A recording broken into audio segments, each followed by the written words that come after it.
Mr. Xia just mentioned a lot of China's achievements. It's a impact to the whole world. Of course, a country as big as China, its main policies, its main achievements surely will have very big impact globally. But exactly what has China changed by doing what they did and achieved what they have made? Yeah, before I answer your very important question, let me be very brief to answer the previous question together with Professor Xia.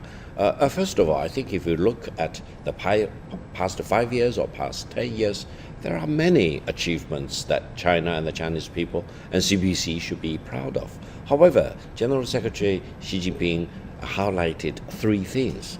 And I think these 3 things are really very profound, very important. Professor Xia mentioned the centenary. Now, for any political party, first of all, to survive for 100 years is no easy task.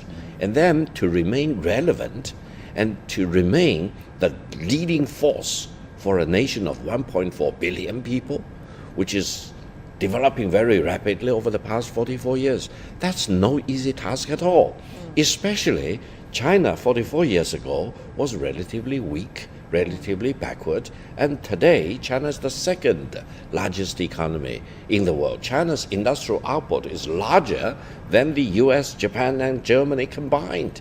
So I would say, by any stretch of the imagination, everyone with the decency of the mind would say, holy cow, this is great transformation of China. Exactly. Who is leading this whole process? It's the CPC.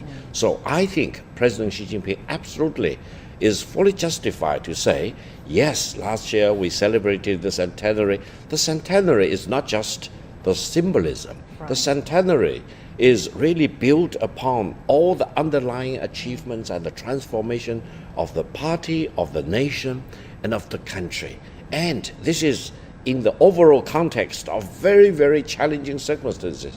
We now have pressure points from some of the largest countries in the world who do not mean good or well for the Chinese nation. They create all the obstacles, and we really need a strong leadership of the CPC to navigate us through all these difficulties. Now, coming back to your question about China's impact on the rest of the world, indeed, China now is very, very impactful, if I may use that word, as a nation on the world.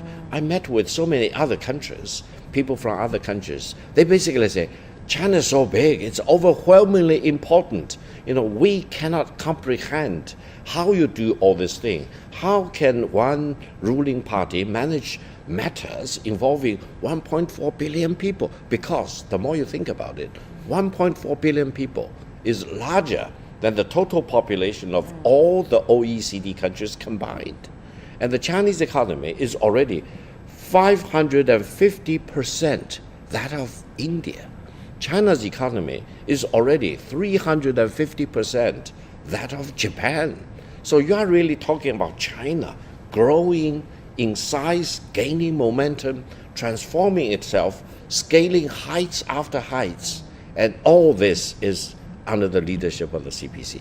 So when we are waiting for the results of the first Central Committee, the plenary session. The plenary session for the forming of the Politburo and the Standing Committee of the Politburo, I think I have great expectation that the new leadership will really navigate through the coming 5 years together with the Chinese people, the whole nation, by overcoming all the difficulties and the challenges. And then 5 years later, China will be more influential, more impactful, and China's fingerprint on the world will be better and will be felt more widely. And all this will be done through peace.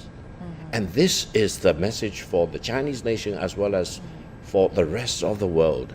China's growth and the gaining of more momentum is for peace rather than for rivalry with other countries or try to manhandle other countries. So I think the people in the rest of the world should take courage that we are gathered here for all these important political meetings. And we'll go through all